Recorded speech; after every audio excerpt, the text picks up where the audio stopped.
সম্মানিত খামারি ও কৃষক ভাই ও বোনেরা, আসসালামু আলাইকুম। আপনারা যে যেখান থেকে আমার এই ভিডিওটি দেখতে পারছেন, আমি সবাইকে জানাই আন্তরিক শুভেচ্ছা এবং অভিনন্দন। এই যে আমার সামনে যে ঘাসটা দেখতে পাচ্ছেন, এটা হচ্ছে আমেরিকান গুয়াতিমালা 5G ঘাসের মোটা সহ চারা। এই চারা রোপণ করলে আপনার প্রত্যেকটা চারাই হবে, কিন্তু আপনি গরু অথবা ছাগল যদি পালন করতে চান তাহলে আগে ঘাসের যোগানটা আপনার শতভাগ নিশ্চিত করতে হবে।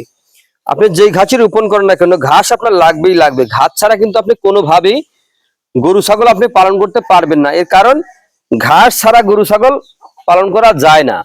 যদি আপনি গরু অথবা ছাগলের যদি খামার গড়তে চান, 2 থেকে 3 মাস আগে ঘাসের যোগানটা শতভাগ নিশ্চিত করবেন, তারপরে খামার গড়বেন।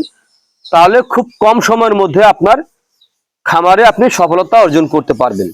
তো প্রিয় বন্ধুরা, আপনারা যে যেখান থেকে আমার এই ভিডিওটি দেখতে পাচ্ছেন, যদি আপনাদের কাছে আমার এই ভিডিওটি ভালো লেগে থাকে তাহলে আমার চ্যানেলটিকে সাবস্ক্রাইব করে পাশে থাকবেন।